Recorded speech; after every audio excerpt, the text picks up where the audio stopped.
Bem, galera, é o seguinte, enquanto o pessoal vai logando aí, vou me apresentar para vocês, tá? Meu nome é Adriano Machado. Eu sou professor aqui na SEDASC que vai fazer 2 anos já, tá? Que eu tô aqui, só que eu nunca trabalhei na unidade do Iguatemi, né? Então provavelmente vocês não me conhecem por conta disso. Sempre fui da unidade aqui do centro. Eu geralmente dou aula de design gráfico 1, eu sou professor, assim, professor titular do módulo, é o módulo que eu mais gosto, tá? Então eu espero que vocês curtam o módulo e aprendam o máximo possível. Vale ressaltar o seguinte, a gente está fazendo esse módulo online e provavelmente o professor anterior de vocês já tem comentado isso. Mas, todavia, quando a gente retornar presencial, que eu acredito que não demore muito agora, quem quiser pode refazer o módulo com os programas que a gente usaria aqui, presencialmente, tá? Então, não se preocupem. Caso você, professor, mas eu queria aprender o CorelDRAW, eu queria trabalhar com programas de computador e não estou podendo. Não tem problema. Quando a gente voltar, vocês vão poder entrar na turma que vai ter essas reposições com o conteúdo que está no módulo de vocês, tá? Se você quiser, eu vou botar o módulo em PDF lá no grupo do Sala de Aula, tá?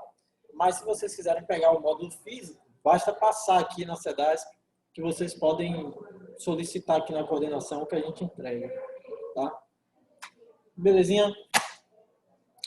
Dito isto, vamos para o assunto de hoje. Eu espero que a turma seja uma turma que se comunique, porque algumas coisas a gente vai ter que discutir, tá? Nem que seja por chat. Beleza? Espero que seja. Vou começar a compartilhar aqui, a gente ir para o assunto.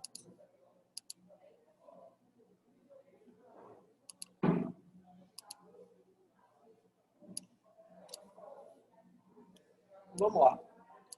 Como toda aula 1, ela é bem tranquila, né? Ela é bem suave. A gente vai saber ali como é que vai caminhar o módulo, a gente vai saber algumas questões básicas. Então, hoje vai ser bem de boaça. Hoje a gente não começa a usar programa nenhum, embora já tenha atividade. Beleza? O que é que a gente vai ver hoje durante a aula? Primeira coisa, história da arte. Não entendam que a gente vai realmente estudar história aqui, tá? Embora eu ame a área, eu sou formado na área de saúde e educação, tá? Então, não vou adentrar muito, é só para a gente entender um pouco a importância da arte gráfica na evolução e no desenvolvimento do ser humano, tá? Depois a gente vai ver a principal diferença entre design gráfico e web design, né? Quais são as diferenças e por que esse módulo vai dar um foco maior em design gráfico. A gente vai falar sobre o mercado de trabalho, ou pelo menos bem por cima, assim, quais os principais nichos de mercado do design gráfico. Depois a gente vai falar dos processos mínimos de criações de um profissional design. E por fim, e não menos importante, a gente vai falar dos programas que são mais utilizados pelos designers, tá? Alguns deles a gente vai tentar improvisar aqui, beleza? Vamos lá. Eu sei que a galera que não curte muito história vai achar um pouco chato agora, mas passa rápido, tá? Quando é que nasce o design? Né? Quando é que surge a arte? Né? Ainda o conceito de design é um pouco mais moderno, mas quando é que surge a arte? Tá? Algum de vocês consegue me dizer quando é que a gente tem a primeira evidência de arte? Alguém consegue me dar essa informação? Ou pelo menos chutar? Se não souber, pelo menos chuta, sabe a certa. Quando é que o ser humano, a gente tem a primeira evidência que o ser humano está fazendo uma produção artística, tá?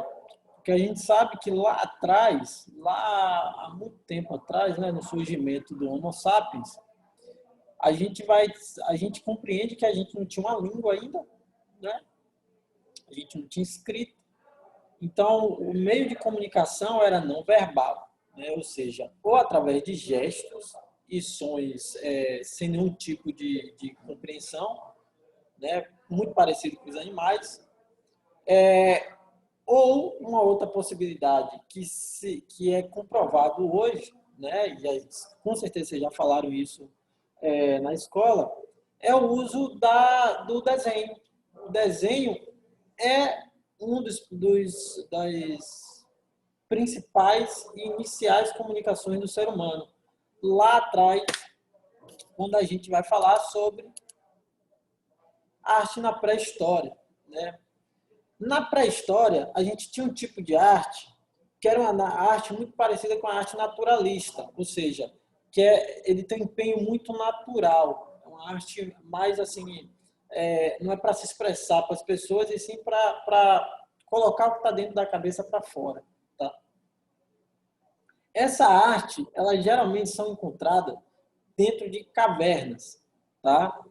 Até hoje existem cavernas que você vai ter tanto aquela arte talhada na pedra, quanto com uma espécie de tintas em toda a parede da caverna. Tá? Essa arte tem um nome, né? E provavelmente vocês já ouviram falar que é a arte rupestre. Tá? A arte rupestre é o primeiro indício de arte e de comunicação não verbal, né, que a gente tem, beleza? Ela não vai ter grande importância, porque ali é muito mais ali é a expressão de um indivíduo dentro daquele ambiente de isolamento. Tá? Mas, ainda assim, o ser humano descobre uma maneira de se expressar sem precisar estar fazendo gestos. Tá? Depois da arte na pré-história, a gente vai ter arte na antiguidade. Na antiguidade, provavelmente, quem está aí no ensino, acho que no ensino fundamental 2 eu já fala sobre isso, ou se não, no ensino médio, no primeiro ano, vocês já falam sobre a região mesopotâmica, né? Então, durante a antiguidade, você tinha a região da Mesopotâmia com grandes civilizações em ascensão, em descoberta, né? Então, você vai ter ali os fenícios, os assírios, os babilônicos, você vai ter o Egito, que vai ter uma interação muito grande ali, você vai ter os sumérios, você vai ter várias civilizações mesopotâmicas com grandes descobertas. E há quem diga que uma dessas descobertas, há quem diga não, a história já comprova que o início da escrita vai se dar por ali. Mas ainda existe uma comunicação muito grande, e agora sim, tudo que é escrito dentro de uma caverna, de um templo, de uma pirâmide, como ocorreu no Egito, tem uma finalidade, e a finalidade é comunicação. Tá? Ele ainda não tem uma finalidade de educar, mas tem uma finalidade de comunicação. Tá? E é com essa necessidade de comunicação que vai dar o start para o nascimento da escrita, que também é ali na região mesopotâmica. Eu não lembro se foi os sumérios ou foi os assírios, mas foi um desses dois povos que tem sua primeira escrita. Tá? Bem, depois, na Idade Média, a arte vai estar presente em praticamente tudo. Tá? Principalmente que quem vai mais desenvolver arte e com a finalidade de comunicação e educação é a Igreja Católica. Né? A Igreja Católica ela vai ter muita arte do período da Idade Média, que você vai ter muita simbologia cristã, judaica cristã.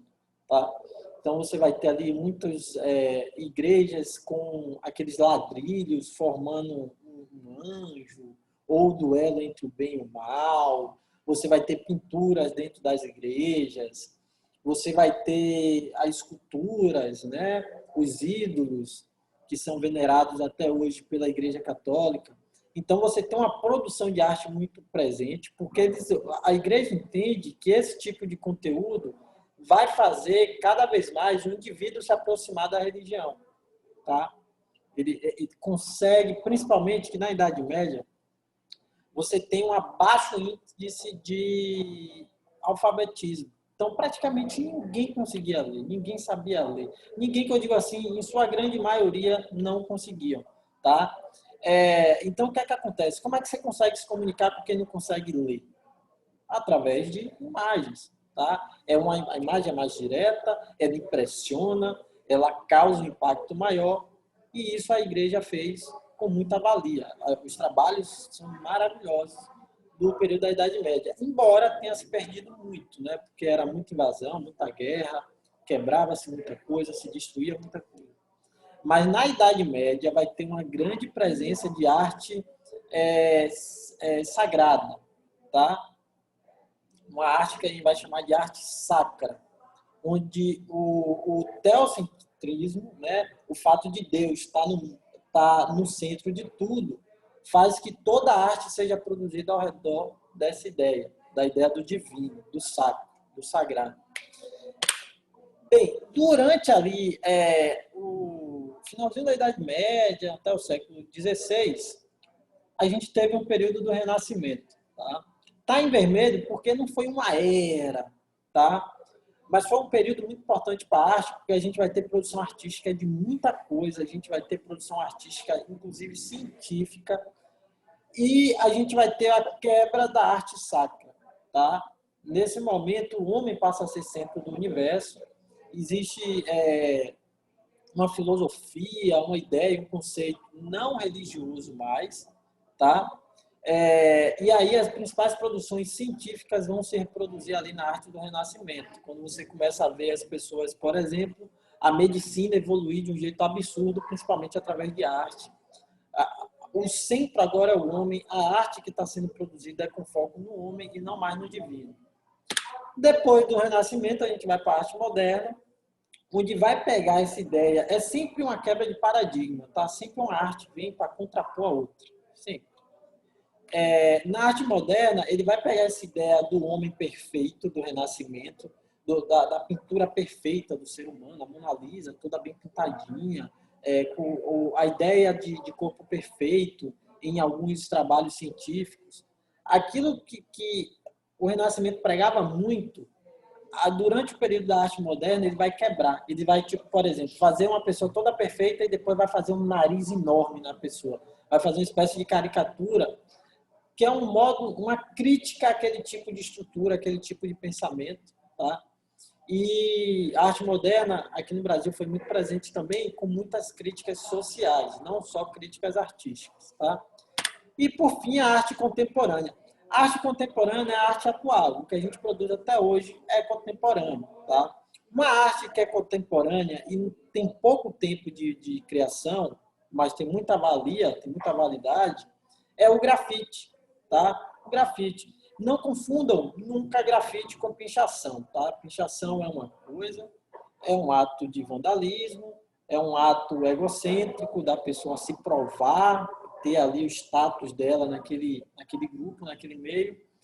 Já o grafite não. O grafite são muros com uma arte, com um embasamento crítico e profissional muito grande. A pessoa tem que ter autorização para pintar naquele muro. É tudo bem organizado, tá? Então, o grafite é uma arte muito presente, tá? Que, óbvio, veio junto com o movimento hip hop, que começa lá na Jamaica e depois passa pelos Estados Unidos, onde tem sua ascensão. Mas o fato é que tudo que a gente produz hoje de arte é contemporâneo. Professor, posso chamar memes de arte? Pode, tá? Agora a gente precisa avaliar a qualidade dessa arte, tá? Mas sim, é uma arte contemporânea. O fato de você desconstruir uma imagem e fazer chacota com ela, tá?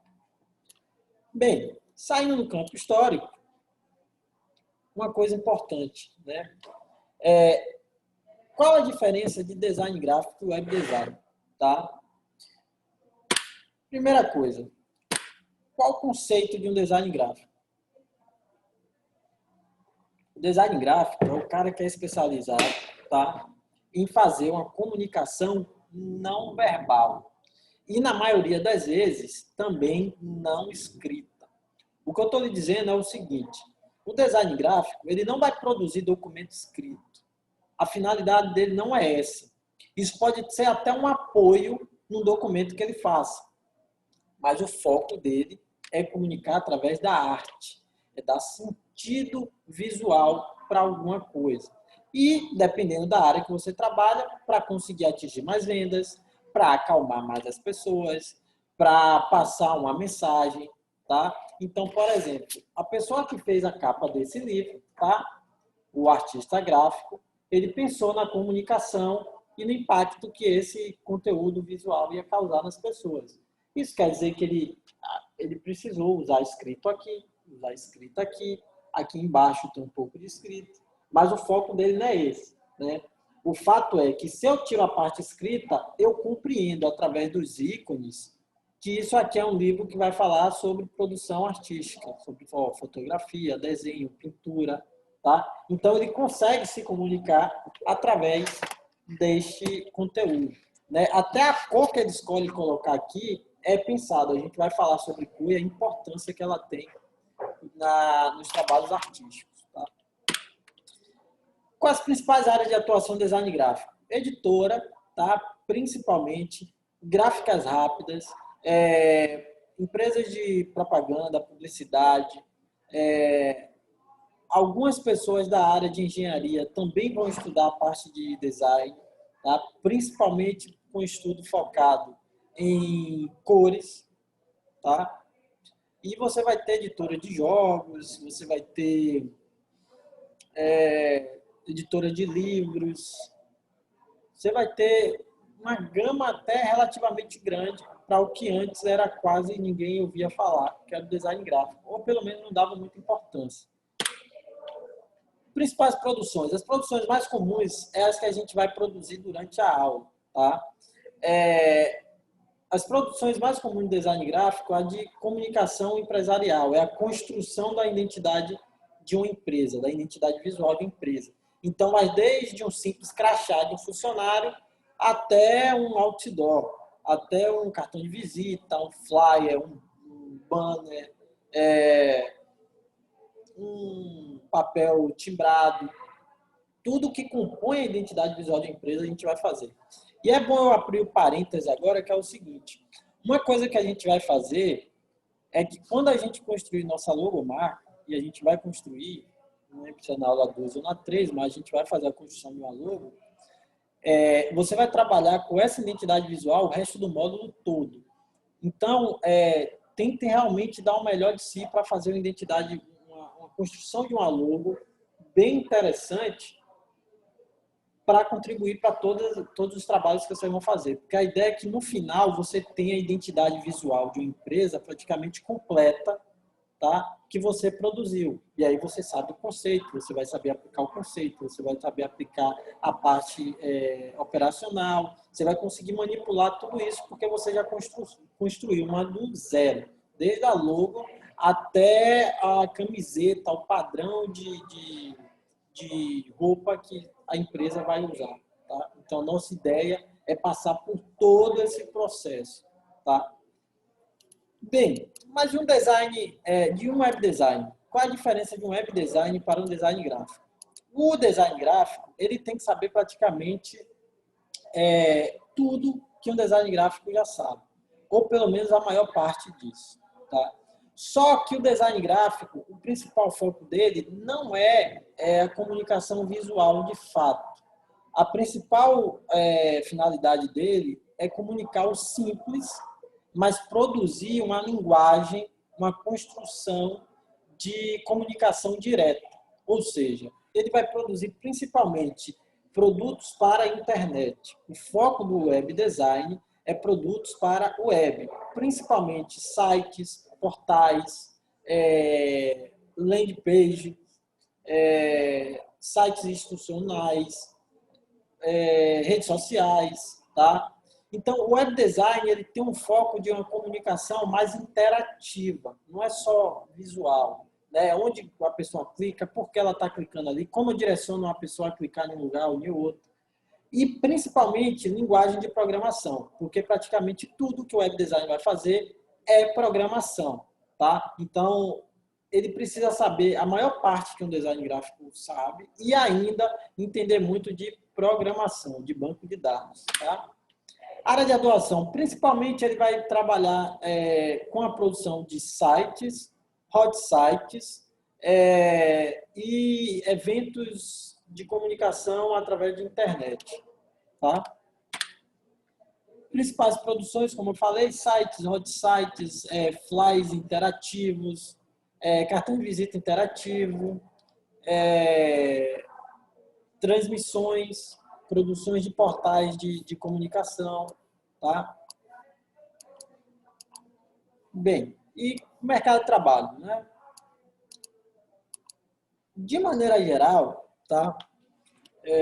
O web design, na maioria das vezes, ele é freelancer, tá?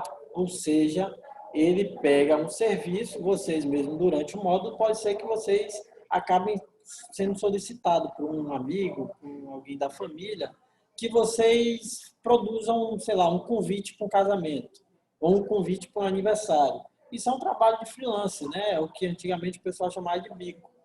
E é mais ou menos assim que a maioria dos designers trabalham, tá? É pegando serviços avulsos, produzindo e recebendo. Isso é legal porque você mesmo vai ser horário, você mesmo se organiza. Mas, se você for contratado de fato para uma empresa, os principais mercados de trabalho é a mídia impressa, tá? Ou seja, jornais, revistas, editoras de livros, editoras de jogos, tá? Você vai ter também internet, desde uma empresa que quer que você gerencie o Facebook, o Instagram, o Twitter dela, até uma empresa que quer que você construa uma produção de interação através de seus sites e através de seus portais, tá? Publicidade, assim, design gráfico,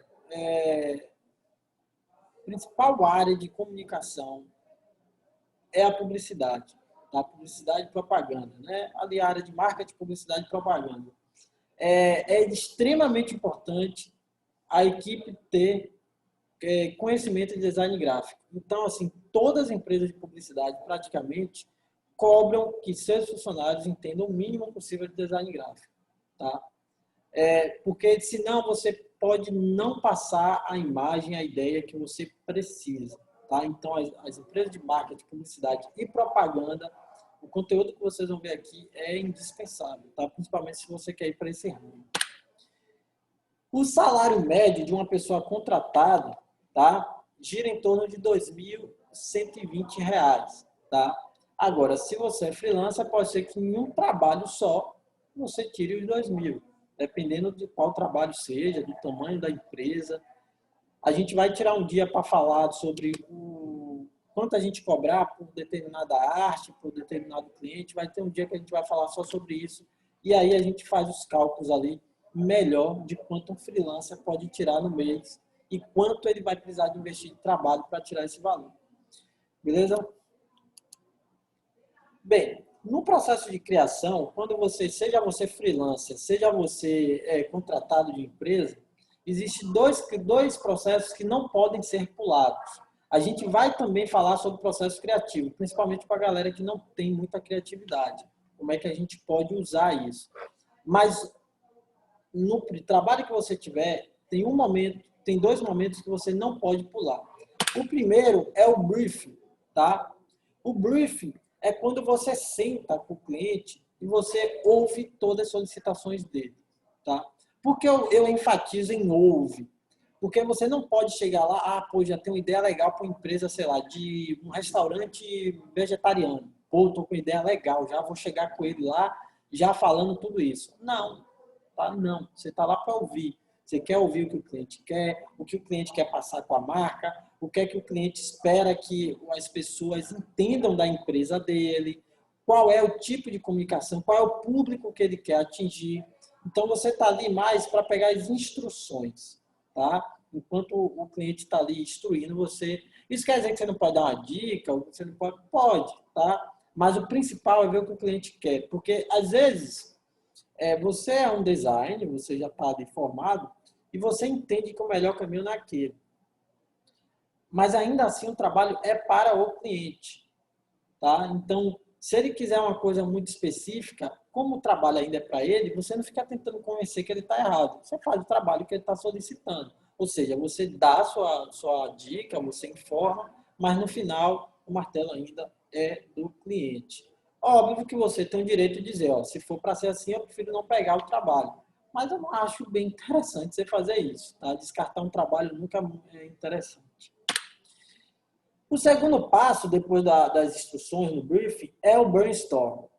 O brainstorm não tem uma tradução literal que faça sentido. A tradução mais comum, que é usada inclusive no módulo da gente, é tempestade de ideias. O que é essa tempestade de ideias? Depois que eu sei o que meu cliente quer, eu sento com minha equipe, tá? Se eu não tiver uma equipe, se eu for uma pessoa que trabalha sozinho, eu sento no meu computador e começo a pensar como é que eu posso fazer aquilo. Então, se for uma logo, por exemplo, você vai falar, ele quer que o principal público dele é o pessoal ali entre 20 e 30 anos, que ele quer atingir. A galera gosta muito de sair à noite. Talvez, se eu colocar a logo com essa imagem, com esse símbolo, com essa cor, com essa fonte aqui, a galera desse público vai achar mais interessante. E aí você anota aquilo, mas você não morre naquela ideia. Por isso que o termo é tempestade de ideia. Você vai tendo a ideia, anota, vai para a próxima ideia, anota, vai para a próxima. Se você estiver numa reunião com equipe ou com pessoas que podem até não estar trabalhando com você, sei lá, você está ali com seu namorado ou sua namorada ou com seus amigos e você fala, pô, tô fazendo uma produção de determinada arte, o que vocês acham? E aí a galera começa a dizer, às vezes fala até besteira, fala resenha, mas anota. Pode ser que de uma piada saia um assunto bem interessante. É o que eu digo, inclusive, em todas as minhas turmas. Eu falei, galera, se você quer resenhar, quer fazer uma piada, faça. É bom porque, às vezes, de sua piada, a gente tira um conteúdo legal, a gente tira uma reflexão legal ou puxa para um tema interessante. Então, o importante é se comunicar. E no período de brainstorming é praticamente isso. É todo mundo dando várias ideias, você anota tudo e depois você, num momento mais calmo ali, você separa o que ficou mais interessante e começa a produzir em cima disso. Tá? Quais são os programas mais utilizados em design gráfico? Tá? Com certeza vocês já ouviram falar nesse aí, ou pelo menos eu acho. Tá? Alguém sabe me dizer que programa é esse aí? Desse símbolozinho aqui? Photoshop? Isso aí, Thiago. Perfeito. O Photoshop, né? Eu não sei se vocês já pegaram o Design Gráfico 2, que é o modo da gente fazer montagem, edição, ajuste de fotografia. Mas quem não pegou, o PS é o Photoshop. Um software da empresa chamada Adobe. Tá? Por isso que é muito comum você ouvir alguém falando, o Adobe Photoshop. Adobe é a empresa que produz o Photoshop e tantos outros como esse aí, o AI. O AI é o Adobe Illustrator, tá? Ele é o concorrente direto do software que a gente usaria se a gente tivesse presencialmente, que é o CorelDRAW, tá? Então, enquanto o Photoshop vai trabalhar com fotografia, editoração de imagem, montagens, ajustes finos de imagens e bitmap, a gente vai ter o Adobe Illustrator que vai trabalhar com imagens mais em 2D, desenhos, vetores, tá? Mas note que existe uma identidade visual muito parecida, porque é da mesma empresa, né? O Photoshop e o Adobe Illustrator, ambos são da Adobe. Um outro também que ele é grátis, se você tiver PC em casa, pode baixar, ele é bem interessante, é o GIMP, tá? Que é esse roedor aqui com o pincel na boca. O GIMP é bem interessante, ele é gratuito, você pode baixar em sua casa e usar, ele é leve, tá? E ele tem um potencial muito grande, tá?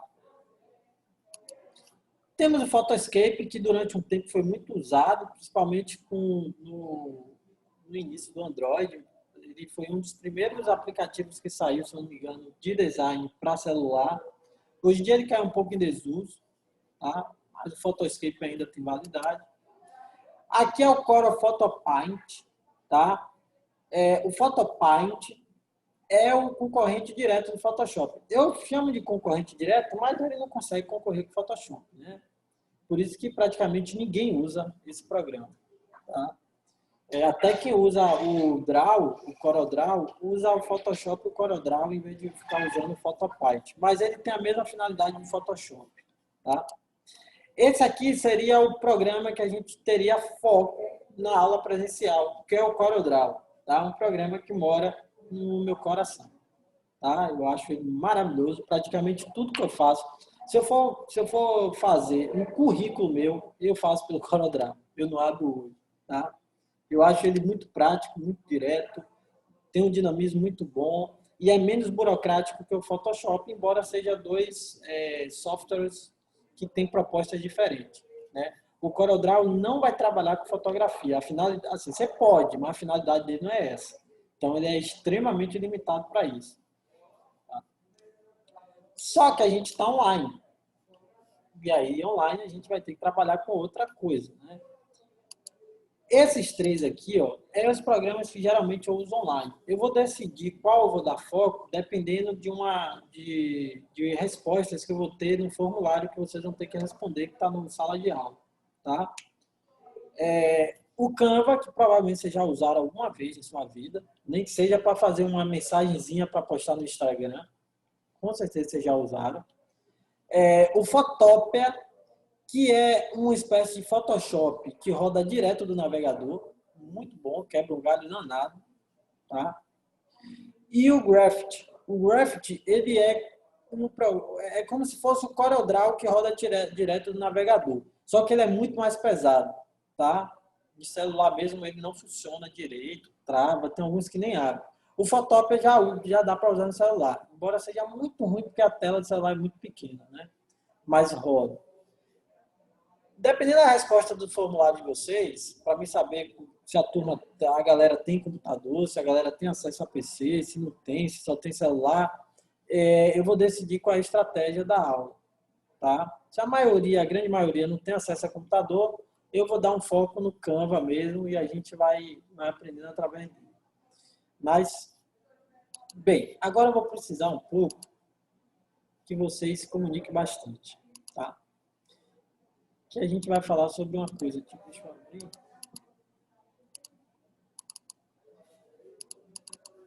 Eu vou fazer o seguinte, ó. Eu vou colocar uma imagem, tá, na tela. E eu preciso que vocês me digam o que vem, qual é a primeira coisa que vem na cabeça de vocês. Notem, eu não estou dizendo que você vai dizer que imagem é. Por exemplo, vou botar aí um livro. Aí eu mostro a imagem e você fala, primeiramente, a primeira coisa que veio na minha cabeça foi um livro. Não, um livro a gente está vendo que está ali, tá? Eu quero que o que é que aquilo te remete, aquilo te lembra o quê? Aquilo está associado ao quê em sua cabeça, tá? Então você escreve aí a primeira coisa que te lembra quando você olha para aquela imagem, beleza? Vou mostrar a primeira aqui, ó. Essa imagem aí. Qual a primeira coisa que vem na cabeça de vocês quando vocês veem essa imagem? Note, eu não estou perguntando que imagem é essa, eu estou perguntando a primeira coisa que vem na cabeça de vocês quando vocês olham essa imagem.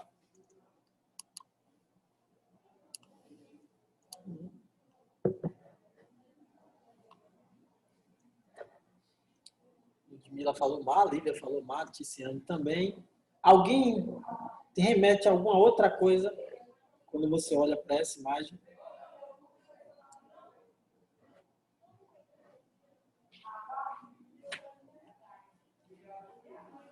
Alguém tem alguma conotação direta, alguma correlação direta com outra coisa além do mar?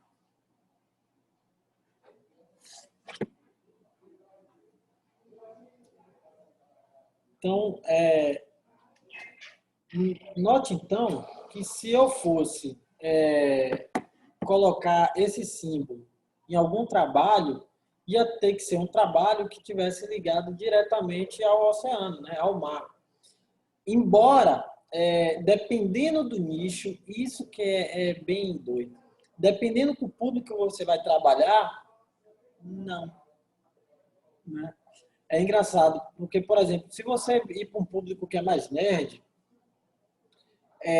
com certeza eles vão ter referência de algum filme, algum livro que remete, por exemplo, a mim remete muito a um ser mitológico, e eu sou meio nerdão, tá? Eu sou da galera nerdona lá.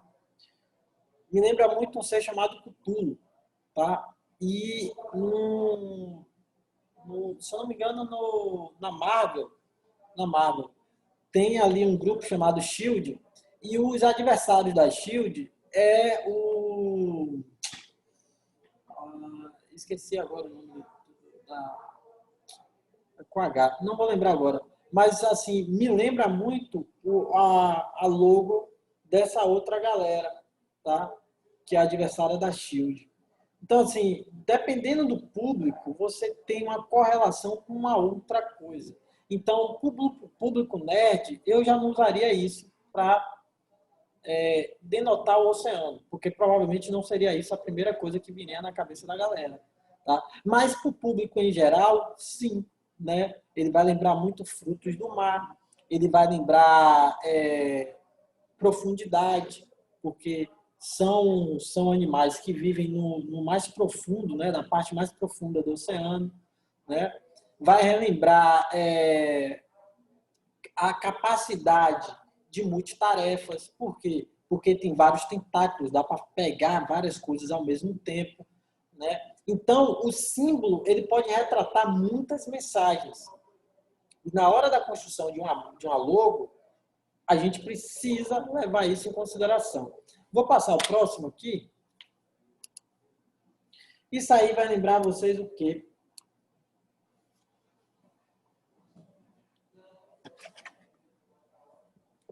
Qual a primeira coisa que vem na cabeça de vocês? Viagem? Sim.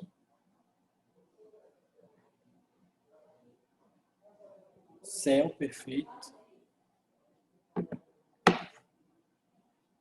Nuvens também. Aeroporto também. Né? Uma correlação direta aí. Então, provavelmente, se eu fizesse uma empresa que fosse falar sobre viagens, eu poderia usar um avião como símbolo. Né? Se eu fosse fazer uma empresa de logística, eu poderia fazer também com um avião. Né? Logística, para a galera que não sabe, é transportadoras, é o pessoal que faz carregamento. Né? Céu, nuvens também, né? Voar é uma coisa que relembra muito liberdade, né? Asas para voar, ter asas, lembra muito também liberdade, conseguir alcançar altos voos. Então, existe ali uma comunicação, uma leitura que parte a partir de um símbolo, né? Deixa eu ir para o próximo aqui, que vai... Esse aí é legal. Esse aí vai lembrar o que vocês? Isso é bem interessante.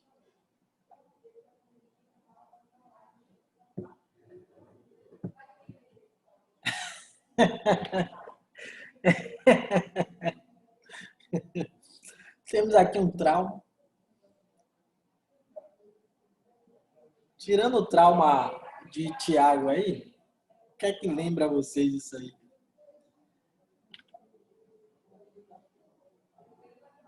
Morte foi tenso. Liberdade? Sim.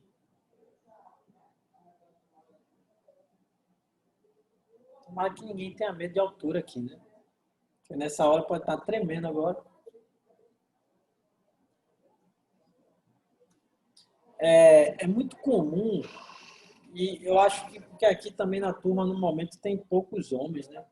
Mas é muito comum, eu vejo os alunos remetendo muito essa imagem a exército, a soldado, a exército, a guerra, né? Ficou muito presente. O pessoal chifrudo aí pode lembrar também do Free Fire, né? O pessoal chifrudo aí pode lembrar um pouco do Free Fire, que é um jogo que tem muita gente que joga hoje em dia, né? Só que eu também posso remeter isso, né, à aventura, né, muito parecido com o que Bruna falou aí, né, sobre a sensação de liberdade. Então, posso chamar isso aí de, pô, isso está me lembrando muito esporte de aventura, limites, né, coragem, pode remeter a coragem, porque não é todo mundo tem coragem de pular de um avião, né? Ou pelo menos eu acho que não. Eu mesmo acho que eu não teria coragem. Acho que ia precisar alguém me empurrar ali nas costas para mim, porque eu acho que o primeiro passo eu não daria. Então, assim, é uma correlação bem inerente sobre nossas experiências com aquilo. Eu acho que essa é a última, tá? Isso aí vai lembrar vocês o quê? Vai remeter ao quê? De maneira direta. Guerra. Todo mundo lembra de guerra.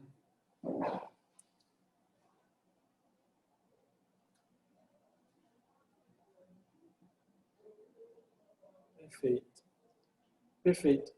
Você vê que a espada, embora ela possa ser usada, conquista. Perfeito. Conquista. Muito bom.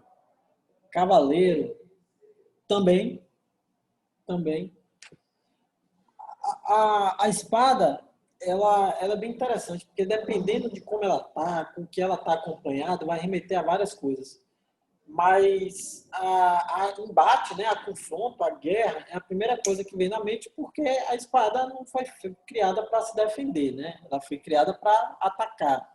Assim como uma arma de fogo não foi criada para se defender, foi criada para atacar, né? Defesa, aí eu teria aqui um escudo, por exemplo, ou no caso de armas, um colete à prova de bala, né? A espada vai remeter muito à história e a conquistas, como o Bruno falou, né? Você vai ter a supremacia de um povo ou o domínio de um povo feito a partir de guerras sangrentas, e a maioria usando espada. Então, isso já está linkado a nosso cérebro. A gente já remete direto, tá? Para um público geral. Por exemplo, para mim, a primeira coisa que me lembra espada é muito parecido com o que o Thiago falou. Né? Eu lembro muito de guerreiro e lembro muito de RPG. Na mesma hora, na minha cabeça, vem a classe de guerreiro e RPG. Mas por quê? Porque, como eu falei, eu participo de um nicho, né? de jogos de mesa, né? De RPG de mesa, de jogos de tabuleiro. Então, isso me remete diretamente a... Então, se eu for fazer uma marca que é para o público geral, eu nunca vou colocar uma espada ali, tá? Por quê? Porque, a não ser que minha intenção seja essa, tá? Eu vou trabalhar com lâmina, se bem que lâmina ainda é perigoso colocar espada. Não sei, eu acho que para você colocar uma espada deveria ser assim, tipo uma empresa de segurança, né? Ou de armas de fogo. Você pode também usar espada, né? A lembrada de guerreiro, de luta, de batalha. Mas para uma marca comum, uma marca do dia a dia, eu não vou usar uma espada. Né? As pessoas não vão ver aquela imagem benquista. Agora, se for para um público de nicho, eu posso usar a espada porque pode remeter a uma outra coisa. Tá? Ah, não, pensei que era a última, mas não é não. A última é essa aí. Ó. Isso tá muito incrustado na nossa cabeça, na nossa cultura. Né? Quando vocês verem essa lâmpada aí, o que é que vem? Eu tenho certeza que todo mundo vê a mesma coisa. Perfeito, Lívia. Perfeito. Você vê que isso é cultural, né? Por que uma lâmpada vai remeter à ideia? Por quê? Da onde tirou isso? Da onde a gente tirou isso? Né? Só que, principalmente, a gente tem essa influência principalmente por conta dos desenhos animados, que pegaram a referência, que provavelmente é uma referência do campo da física, né? E usou tanto em desenhos animados que isso agora está na nossa cabeça. Uma lâmpada acendendo é uma ideia que surgiu. Né? A gente remete diretamente. Então, note que a iconografia, ela comunica. Né? A gente está falando só de símbolos, só de ícones, e ela, por si só, se comunica. Né? Então, se eu pegar um material, um panfleto, e eu colocar uma lâmpada acendendo, a pessoa diretamente, mesmo que não tenha nada escrito, a pessoa vai remeter diretamente a uma ideia, tá? Algo novo, né? Uma luz, né? É bem interessante. Uma empresa que não fez muito na logo, e a logo ficou muito popular foi essa aqui, né? Essa é a logo de qual empresa?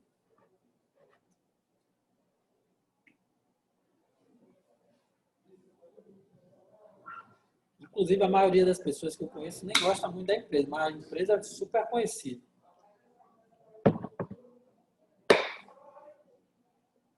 Isso, Lúdio. Isso aí. A Vivo, né? A Vivo, ela é muito conhecida por essa logo e essa logo faz muito sucesso.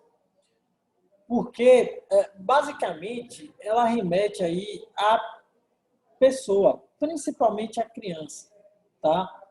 E criança é um estágio de alegria, de motivação, de entusiasmo, de energia muito grande, né? A infância é quando a gente praticamente não consegue parar quieto, a gente está sempre animado, a gente está sempre brincando, a gente está sempre se divertindo, sempre está jogando algo. Então, a Vivo, ele pegou essa silhueta de um indivíduo, tá? E colocou mais próximo do que é uma criança. E ela sempre usa uma paleta de cor bem interessante, tá? Se você ver, vai ter conteúdo que ela vai produzir, campanhas que ela produz, que ela coloca esse bonequinho em roxo. Roxo não, em lilás, né? Vai ter outros que ele vai colocar em laranja, vai ter outros que ele vai colocar em verde. Esse está em azul, né? E a gente vai ver quando a gente estudar sobre psicologia das cores, a gente vai ver o significado e a capacidade que a cor tem de influenciar em nossa decisão e em nosso cérebro, tá? Então, primeira coisa, ele tentou deixar a marca mais humana, mais humanizada, tá? Porque só letra é um negócio muito distante, tá? Quando você coloca ali um bonequinho, você se identifica mais com aquela marca, você acha legal, você acha mais próximo, você acha mais pessoal, mais humano, tá? E a Vivo foi uma das percursoras desse tipo de coisa, pelo menos no ramo dela, tá? Trazer um boneco, trazer um mascote, trazer uma figura humanizada para tornar a marca mais próxima. Porque quando você tem uma marca mais humana, ali é sua amiga, né? Ali é o seu igual, né? Ali é o seu próximo. Quando você só tem uma letra é só uma letra, um nome é só um nome, né?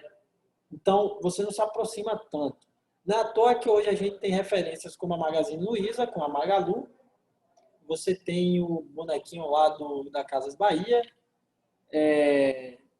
você tem algumas outras, né? Você vai ter, inclusive, que não são empresas gerando mascotes, né? Então, é bem interessante isso.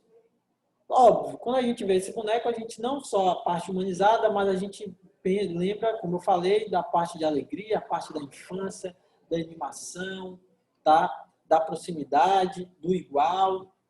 A gente vai ver esse símbolo usado em outras campanhas, tá?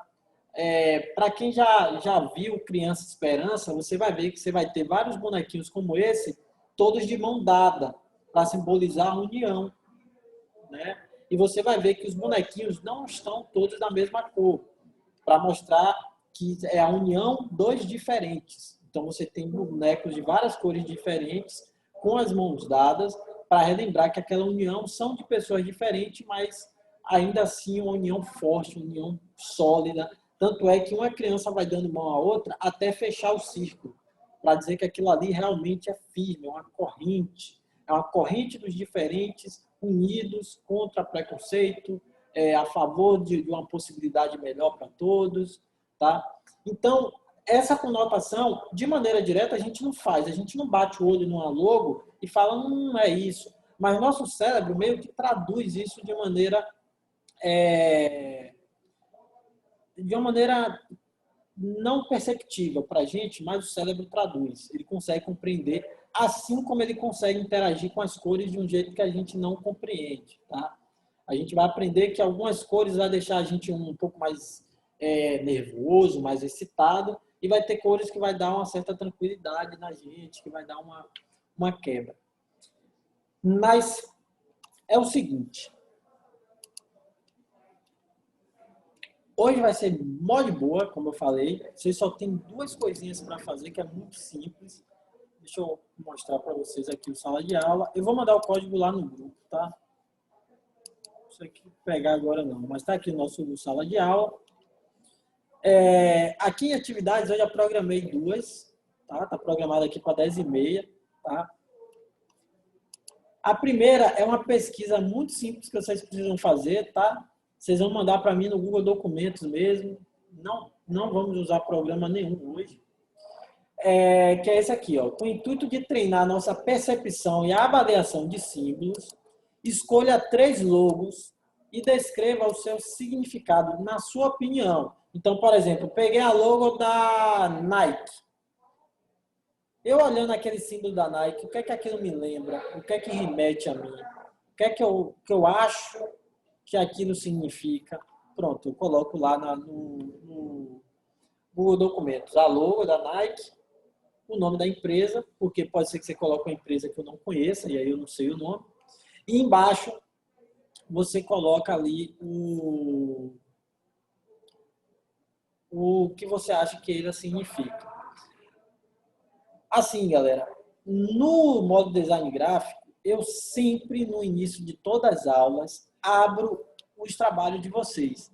Dependendo da quantidade da turma, eu não vou conseguir abrir todo mundo. Eu vou pegar alguns assim. Óbvio que eu olho antes e aí vou selecionar 2 ou 3 e vou mostrar aqui para todo mundo, tá? Então, se você tem alguma... Ah, professor, eu não gosto que abra o meu, que as pessoas vejam o meu trabalho. Vocês me mandam no privado, que eu aí lembro, ou senão, quando vocês entregarem no documento, vocês escrevem lá, ó, professor, não mostra o meu não, tal, que eu aí não mostro, tá? A ideia aqui não é expor vocês, a ideia é a gente aprender junto, né? E aí você fala uma coisa, o outro diz outra, tal, e a gente interage assim, e a gente vai crescendo, vai mudando, vai conhecendo coisa nova, vai tendo novas percepções. Então, eu abro, tá? Se você não quer que eu faça isso, me avisa antes para chegar na hora eu não acabar fazendo essa asneira, caso você não queira. Outra coisa que eu faço com design gráfico. A partir da terceira aula, a gente tem uma aula de logo. A partir da quarta aula, tá?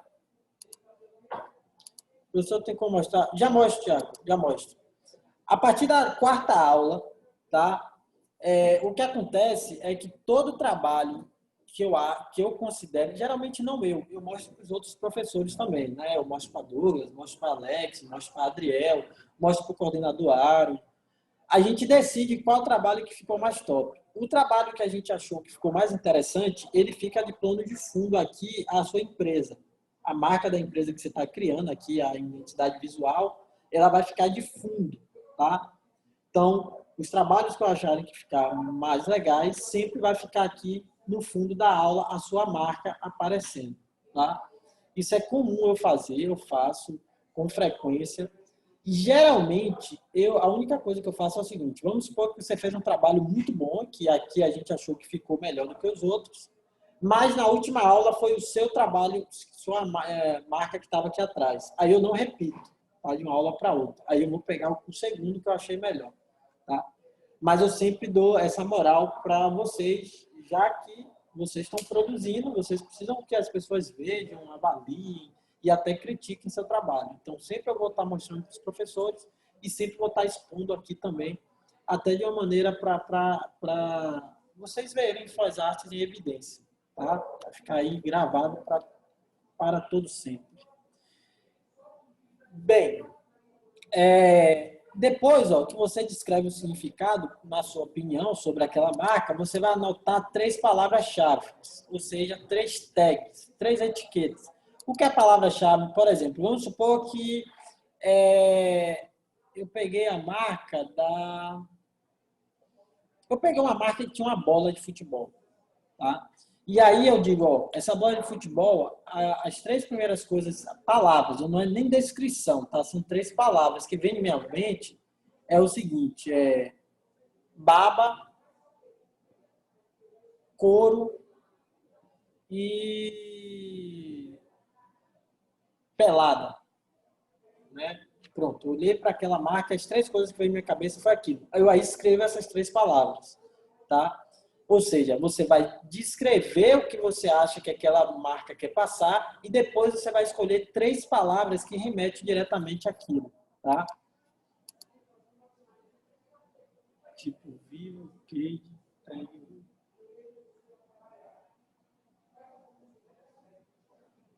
Não, não, Thiago. Porque aí seria, VK seria, na verdade, uma abreviação, né? VK é só abreviação de Vivo Cage. Mas, por exemplo, você pegou lá, eu não lembro como é a logo do time, tá? Deixa eu pegar aqui, porque eu realmente não lembro.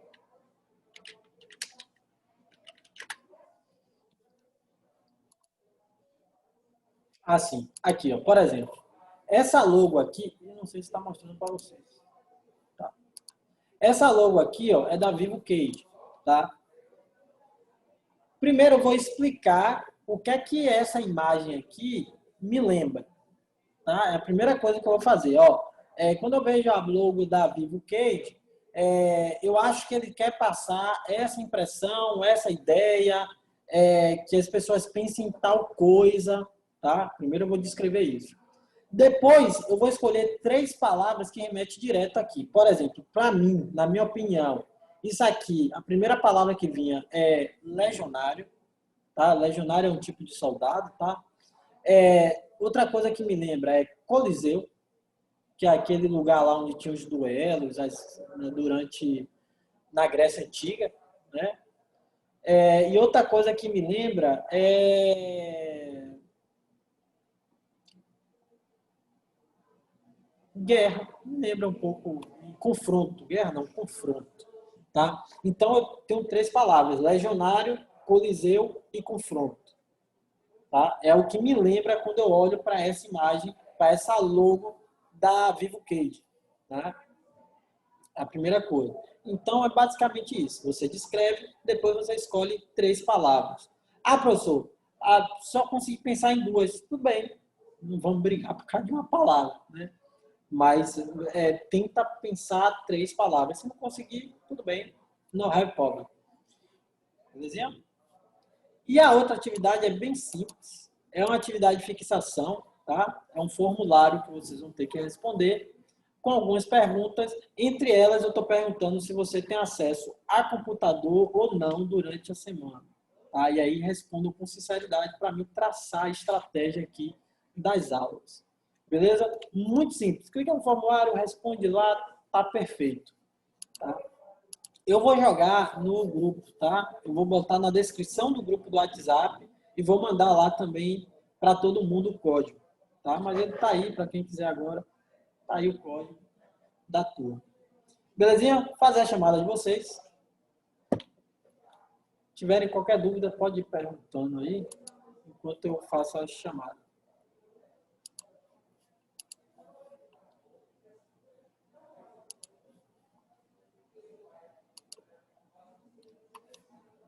André, tá aí?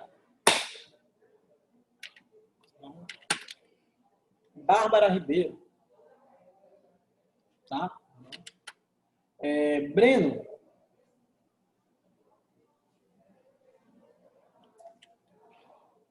Bruna de Oliveira. Aqui.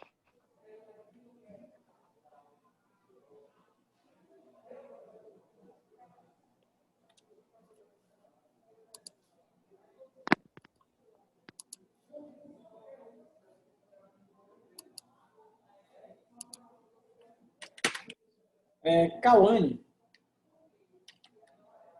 Davi Santiago. Fabiana. Presente.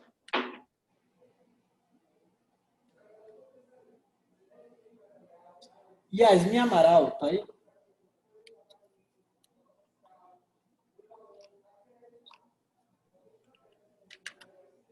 Irli Souza. Presente. Valeu. Agora que eu notei que eu não estava ouvindo você. Porque você falar no áudio a aula toda, eu não ouvi em momento nenhum. Deixa eu ver porque não está.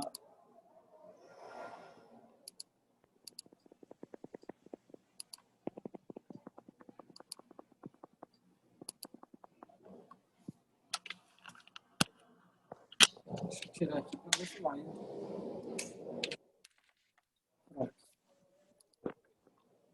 Agora o Israel. Tô aqui. Valeu. Tá falando. Não. Jean. Jean tá aí? João Gabriel. Ah, chama agora, João. Lázaro. Lázaro tá aí? Lívia Maria.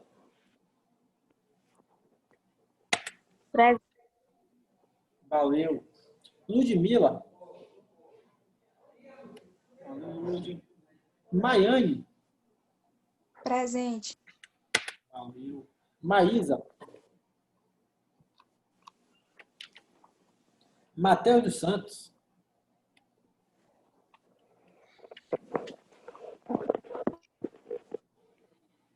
Miguel.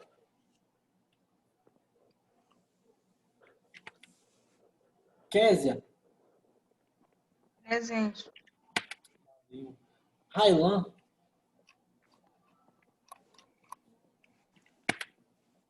Ronald. Tiago. Valeu. E Ticiane. Presente. Teve alguém que eu não chamei? Não, mas chamei todo mundo. Tranquilo. Galera, vou mandar o código lá no grupo do WhatsApp. Já entram lá no grupo. Se possível, já responde a pesquisa hoje. A atividade vocês têm até segunda-feira. Segunda-feira para me enviar, tá? Mas se puder responder a pesquisa hoje, já me ajuda a me planejar como é que eu vou fazer para as próximas aulas. Belezinha? Brigadão. Beijo no coração de vocês. Até a próxima. Qualquer coisa é só mandar no WhatsApp. Valeu?